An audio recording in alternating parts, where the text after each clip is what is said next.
චලාන්වීක්ෂයක් තුළින් තිරස් කේශක නලයක අභ්‍යන්තර සිදුරේ විශ්කම්භය සඳහා පාඨාංක ගැනීමේදී අන්වීක්ෂයේ තිරස් පිහිටුමක රඳවා ඇති ප්‍රතිබිම්බයේ රූපය පරිදි නිරීක්ෂණය වේ.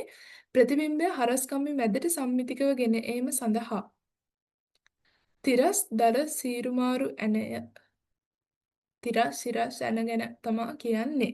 මොකද වෙන්න ඕනේ? මෙයාව ඊළඟට අපි ගෙන්න ගන්න ඕනි කොහටද? අපිට කියන්නේ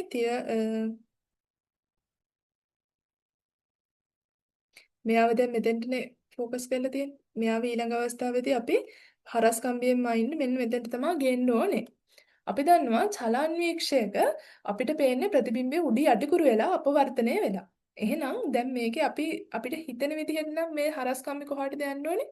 හරස් කම්බි ටික උඩට ගියොත් තමයි අපිට මෙයාව අල්ලගන්න පුළුවන් වෙන්නේ. හරස් කම්බි යන්න ඕනේ උඩට. හැබැයි මේකේ අපිට රූප පේන්නේ අනිත් පැත්තට. එහෙනම් අපි චලන්වීක්ෂය චලනය කරන්න ඕනේ පල්ලහැට. චලන්වීක්ෂයකින් අපි ප්‍රතිබිම්බයක් දිහා බලද්දී අපිට ප්‍රතිබිම්බය පේන්නේ සම්පූර්ණයෙන්ම උඩු යටිකුරු වෙලා පාර්ශ්වික අපවර්තනය වෙලා.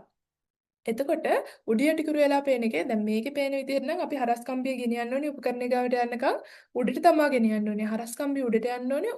අපිට ප්‍රතිබිම්බය අනිත් පැත්ත හැරිලා පේන හින්දා අපි පේන දේ නෙමෙයි කරන්න ඕනේ විරුද්ධ දේ. එහෙනම් අපි ගෙනියන්න ඕනේ මේ සිරස් සීරුමාරු සිරස් මේ ක්‍රමාංකය පල්ලහැට. සිරස් ක්‍රමාංකය පල්ලහැට ගෙනියන්නම් අපි උඩ ඇනේ කරකවන්න ඕනේ කොහටද? ඇනේ කරකවන්න ඕනේ දක්ෂිණාවර්තය. අයියේ. ස්ක්‍රූප් පැනයක් පල්ලහැට ගෙනියන්නම් අපි කරකවන්න ඕනේ දකුණට. අරින්න ඕන නම් කරකවන්න ඕනේ වාමාවර්තව. තිරස්සකත් එහෙමයි. අපි ස්ක්‍රූප් පැනයක් ඇතුළට කරකවන්න ඕන නම් කරකවන්නේ දක්ෂිණාවර්තව. ඇනේ එළියට කරකවන්න මේ ඇදලා මේ පැත්තට ගන්න ඕන නම් කරකවන්න ඕනේ වාමාවර්තව. එහෙනම් මේකේ කරකවන්න ඕනේ අපි සිරස් දල සීරුමාරු ඇනය අපි යවන්න ඕනේ පල්ලහැට. එහෙනම් අපි කරකවන්න ඕනේ සිරස් දල සීරුමාරු ඇනය දක්ෂිණාවර්තව කැරකෙවිය යුතුයි. අන්තිම ගාන අපිට කියනවා ඍජු තාප්පයක ධාරයේ තිබූ බෝම්බයක් පිරී කැබලි රූපයේ පරිදි විවිධ දිශාවලට එකම වී ප්‍රවේගයෙන් විසිවේ. කැබලි වැදීමෙන් අනතුරුව සිදුවිය හැකි දකුණු පස පොළව මත අර්ධ වෘත්තාකාර ප්‍රදේශයේ අරේ ආර නම් ආර ඇතුළත් නිවැරදි ප්‍රකාශනය වනුයේ. තීටා යනු ඈතටම යන කැබැල්ල තිරස සමග සාධන කෝණයයි. ඈතටම යන කැබැල්ල සිරස සමග සාධන කෝණය තීටා කියලා ගත්තොත් එහෙම ඔය විදිහට නෙන්නේ. මට ලියන්න පුළුවන් S සමානයි UT ධන භාගයක් KT වර්ගය මං සිරස්ස පහළට දානවා. H දුරක් පල්ලහැට යනවා. ආරම්භක ප්‍රවේගය h මම පල්ලහැට සමීකරණය ලිව්වොත් h පල්ලහැට තියෙන්නේ v තියෙන්නේ උඩට. එහෙනම් ඍණ v sin θ t ධන භාගයක් gt වර්ගය. මේ පැත්තට තිරසට දැම්මුත් එහෙම r සමානයි v cos θ t.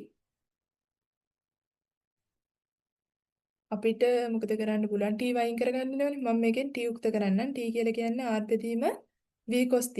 එයාව ගෙනහිල්ලා උඩ තියෙන සමීකරණය ආදේශ කරොත් මට එනවා h සමානයි ඍණ v cos θ r බෙදීම v cos θ මෙතන sin θ ධන භාගයක් g t වර්ගය r බෙදීම v cos θ වර්ගය.